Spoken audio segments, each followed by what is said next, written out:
edition of Melodies in the Kitchen. I'm not cooking right now, but I am about to deliver something. I'm about to spill the tea with my girl Tiffany. Hi.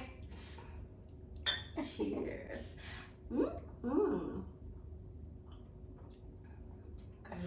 It's good, girl. All right, so I have been here for 2 years in the UAE, and I thought it was time for me to tell you about my experience for the past 2 years, and I didn't want to be the only one to answer questions from you. I wanted to have my friend who's been here longer to give her own input about what's been going on in the UAE.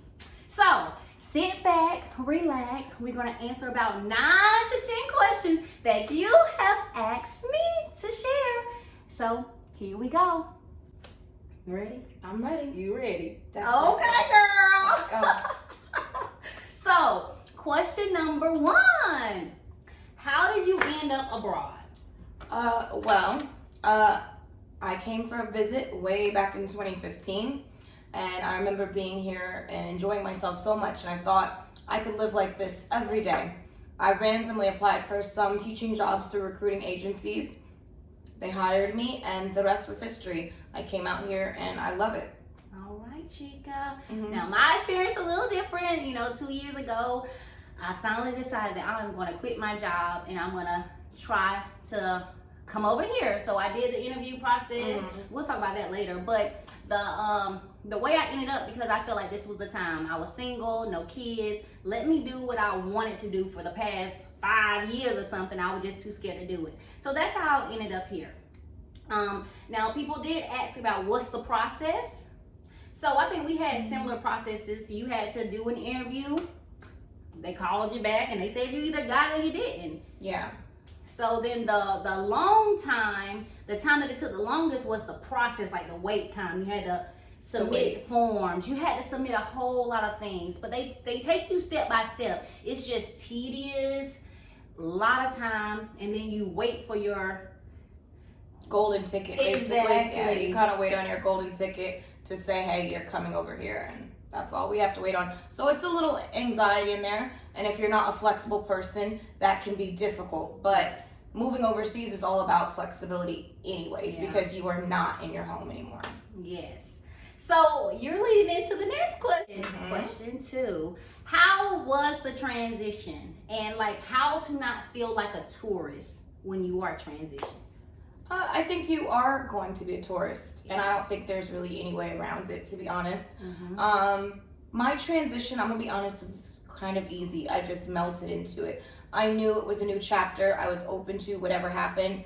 I tried to look at everything from a more observant point of view versus saying this is how it needs to be and why isn't things going this way. If you just go with the flow and treat it as an observation and just take everything in, then you'll be better. But if you're pushing against the grain constantly because you don't understand, then you'll find yourself fighting an uphill battle permanently and indefinitely. So my transition was easy, but I've seen others struggle. Well, let me speak on that struggle bus, okay? My girl. You struggled. I think, let me say this, Tiffany came at one of the good times where they were giving housing allowances, everything, the furniture. Once you moved in, they gave you money to move in, they gave you money to fix it up. She was more comfortable. I came over here, we were put in a hotel for about a week. After that week, it's time to go. So it's like, where? You know nothing about this country. You don't know how to get an apartment or a flat or anything. So I was put in that. So luckily in that week time, I met some cool people and we were placed in Abu Dhabi. So I'm like, okay, we don't know this place. So let's just try to room together or find a place. Over here, they have things that is split up in checks, like your payments. And it's not, you don't pay monthly. You don't pay monthly for the most. You might pay most 4 checks, sometimes up to 6. They try to do it as limited as possible. So who saved up all that money to pay for an apartment? Nah. So anyways, long story short, my transition was a little rough.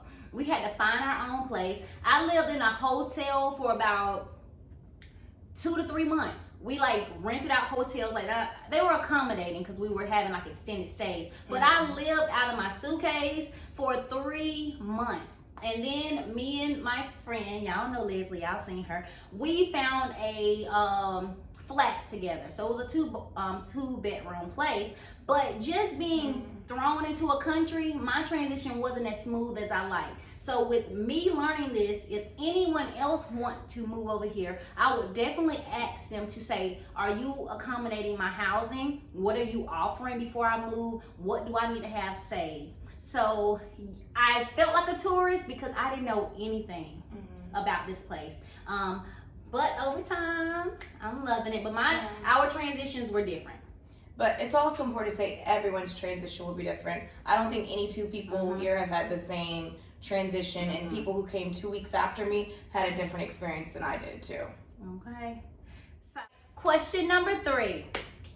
Did you find it difficult to make good friends? This place is different. A lot of people are in and out. This place is transient, is what we say. You never know how long people are staying, if they're coming, they're going, their purpose, what they've experienced back at home that even made them come here. So you can make friends easy. I think keeping them would be the more difficult part. Maintaining those friendships and relationships under all the different circumstances that are here. So yeah, you can make friends easy, but keeping them, like anything, you have to maintain it. Yes. So I agree with Tiffany. Me and Tiffany have like a similar personality. I mean, I don't think we have trouble meeting new people. We can speak to anybody if you don't know. So we're good with starting conversations, and people usually attract to us, you know what I mean? And I think that's a good thing. So we're similar in this, so I think our answers are the same. Now, how do friends over here compare to the US? Let me start by saying that. I think my US friends, we went to the same college, okay? But we weren't like in the same clique. So we met over here. So I think we had that background together, the similar background, so it brought us together. But when I think about my other friends in the United States, they've known me for many of years. So they know when I'm joking, they know when I'm upset, they know when not to try it, they know everything. They know how I act when I'm going out, when I've been drinking, when I'm just professional or not. So they know you. Over here, we're still adjusting to the people who you still consider your good friends. So it's always that thing in your back pocket, like, are you really my friend? But I thank God, Allah, Alhamdulillah, that I found some great girls so far. So if you follow me, you know that you've seen what I do, and I have a good group. All right. The next question. Okay. Question 4, I think we're on. All right. Ooh, we might need some more tea for this. What is dating like abroad? and let me finish. Are there any similar experiences to back home? So what is dating like? I would say the biggest difference is just diversity. To be honest, it's diversity. You're talking about a country with over 100 different nationalities. So if you're open to dating outside of your race, then you will experience everything that comes with that. It's not just so black or white, which America seems to be often, even though obviously it's not. Over here, you have multiple colors, multiple nationalities, multiple religions, and you experience all of that when dating, and then different culture and different traditions. So it just can be overwhelming. But once again, it just always depends on, number one, your intentions, and number two, how open and patient you are about it, and what you really want at the end of the day. But I mean, it's diverse. Yeah. But they have Tinder over here. I think they have Bumble. I haven't been on it. Oh, Hinge? Okay, I haven't been on it. I've been on it. You have? Okay. Everybody gets on it for just a little while, just to see. Yeah, and it's just the same thing as back at home. You just meet more losers in a week than you would over a long period of time. So to me, online dating is just difficult for that. Okay. So, but okay. No. So it's out here. You can date. All right. Now, ooh, girl. What? Them Emiratis are fine now. These people are eye candy. Yeah, the Arabs are well known for having very well groomed beards and faces. They're really big on their grooming. So very nice to look at. But all I needed to do is look. Look, don't touch. Look, don't touch. So dating, it happens. It happens. All right. Before we transition to the next one, I want to think about this because we are women. We are black women. I mean, we're over here. We're successful, I would say, because we had to be before coming here. You know, you don't just make that leap if you're not thinking about what your future going to be. And one of the questions that they asked is like, is there any difficulties being a black woman abroad? I mean, everyone's experience here is different. So I can only truly speak for myself. When I tell you no two people have the same experience being here, are there patterns? Yes. But for me, I find that being an African-American black woman, whatever you prefer, I feel like we get a lot of love here. I feel like we get a lot of respect. I feel in general the world is very much in love with black American culture, and I think it's important that black people back at home know how much people love our culture and enjoy it. And it's hard to see it differently when we grow up the way we do in such polarized country, especially the way it is right now. But I feel like we get a lot of love. And there are things you have to adjust to, like if you don't want your hair to be touched, you have to understand some people have never seen us in person. So they're just curious. They're not coming from the whole, oh, how did you get your hair to do that? It's not a microaggression in the same way it might feel in America. So I think being a black person is difficult because you have to adjust your perception of where these other people are coming from with their comments and things that they say versus what you've already experienced at home, because now you might find yourself more triggered, I guess is what I'm trying to say. So I don't know, but I love being black everywhere that I've traveled so far. Hence her shirt, Miss Coffee. Okay. Yeah, she touched on that. I think when I started here, I came with braids. And it was in my little cohort. So we have a group, you know, you're brought in. And she was just looking at me like I'm like, what? She's like, no. Like she was an Asian. And she was like afraid to ask. I'm like, what? She was like, can I touch? Like, I was like, yeah. You know, my experience. I haven't been treated unfairly. I haven't experienced any racism. I know that was another question someone asked, so I'm gonna tie that in. I haven't experienced racism. I haven't experienced anything that's difficult with being a woman. I think when we talk about certain things, the perks, I think we were asking about the perks. Sometimes you get good things with being a woman. Like when you don't have to wait in this line. Women come first.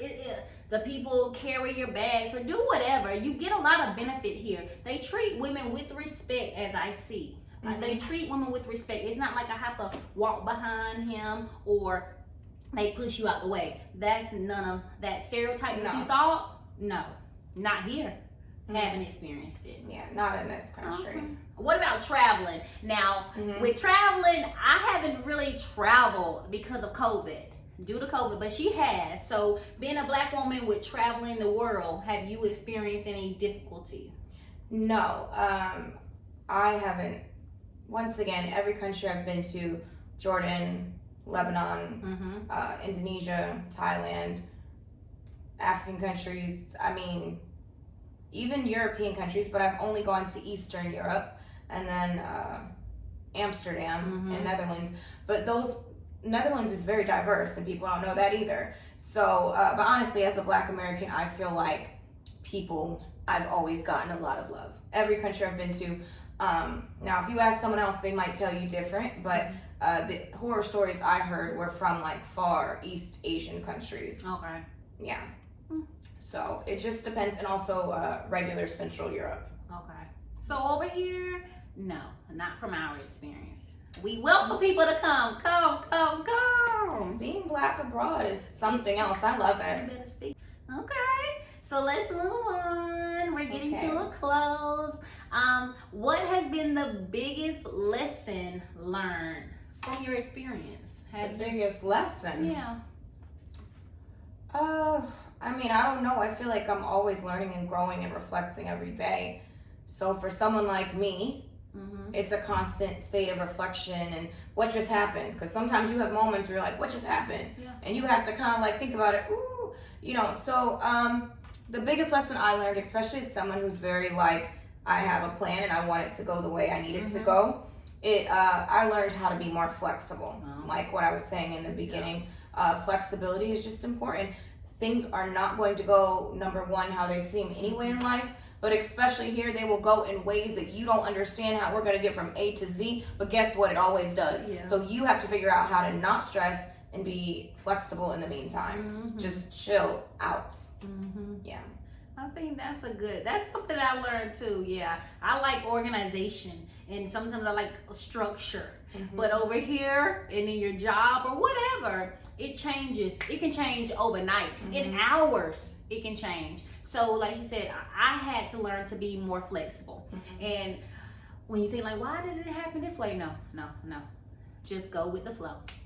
So yeah, I think I need more years to really think about what's my biggest lesson. And the biggest thing that I will say is not to be afraid. Like, don't be afraid, like how I was second guessing, is this what I need to do? Do I need to move? Do I need to uproot everything that I feel comfortable at home and move over here? And I'm thankful I did. Like, I've met people that I don't think that I would have, I know I wouldn't have met. And I know that we wouldn't have been friends. And we are, like Irish, Canadian, Chinese, you know, Africans, not just Americans. So we have a good realm of people that we consider friends and or acquaintances. So I think the biggest lesson is to, if you want to do it, do it. Yeah. Because, you know, God got your back. All right. We got 2 more questions. So here's the second to the last. Okay, I'm ready.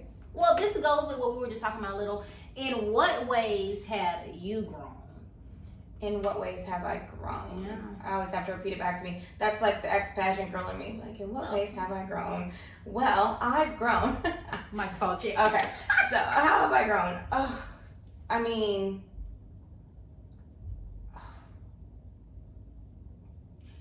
I need a second. Well, she's strong. It's just this, and people think I'm strong. I don't feel strong, but I know how people could see that, and I appreciate you saying that. I feel like growth is you can measure it. You can measure one situation to the next. When 2 things happen, how you handle it the first time, how you handle it the second time. So I think when I think about my growth here, I think I've grown into someone who is very well-rounded, understanding, much more patient than I used to be in many different areas. I'm really proud of the person I've grown into here. I'm just grateful that I can see the world differently than through the lens that I used to, because this place has opened up my eyes to the rest of the world. And America, as big as that country is, sometimes you don't even know it, but once you leave, you realize what a box we're actually in. And not to say that, you know, Americans are closed-minded or anything like that. It's just that distance keeps us separated from the problems and perceptions and perspectives of the different parts of the world.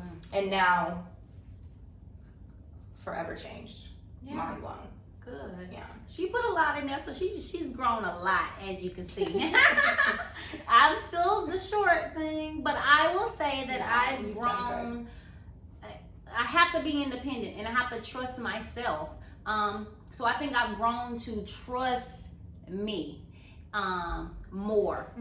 I was speaking to my mom like the other day, and something was happening. I think even with COVID, you know, some people that you're around might have gotten COVID and it worries you. And she was like, how you feel? I was like, I wasn't afraid, because it's nothing that I can do. It's nothing I can change. Yeah. If you do or you don't, it's nothing I can change. So she was like, wow, Melanie, you have grown. So I think I used to be like a worrier, which I still am a worrier. No problem with that. But being so far from my comfort zone, from the people that can support me, who I feel like they can have my back, I had to depend on me and be like, okay, you got this. You're so far. If something happens, you have to find a way to make it work. So I've grown into myself and knowing that I can stand on my own. All right. Yeah, I think that's it. Okay, message. Okay. So we ready for the last question? I'm ready. This is a great question. Whoever asks this last question, thank you. You ready? I guess so. Okay. Am I ready? would you do this experience again or anywhere else? Yes, I would do it again. Mm-hmm. I find that's where you're going to get the most growth. That's when you're going to get the biggest blessings sometimes, in those little places that are just a little bit uncomfortable. Okay. Like, I think we always like to stay in our comfort zone because it's easy. I get it. Like, you're on, just like how you're sleeping in late for work and you got to go to work. You're comfortable. You don't want to get out. It's the same thing. But sometimes when you make yourself just a little bit uncomfortable, I feel like we get the biggest blessings. I would never take this back, and I would do it again. If I would do it somewhere else, I don't know. I'm not afraid of change anymore. I'll say that. But I love this country, and I don't know if I'll find another country I love as much as this one. So. And most people stay here a long time. Like, as I'm meeting people, they were like me. I'm only gonna be here for 2 years, and I'm gone. Me. Okay. No. How long you been here? 5, 6 years, right? Almost 5 years. Okay. And some people here like 10 plus. And so I'm like, I'm never going back home. I'll go to visit, but I'm not going to stay. I'm about there. You about there? I'm about there. Girl, so will I do it again? Yes. Because I tell my family that right now I'm coming home, but to visit. So yes, I will do this again. And it's now, since moving over here, I would be willing to teach somewhere else in another country. Yeah. So since I've taken that leap, I'm not ready to go back home, to stay. So nothing's stopping me. If we meet our forever, then they got to be ready to hop on that train too and go. Yeah. Flexibility. Exactly. Can they be flexible all the way around? Oh my God. I know you're thinking, okay. I don't know what you were saying.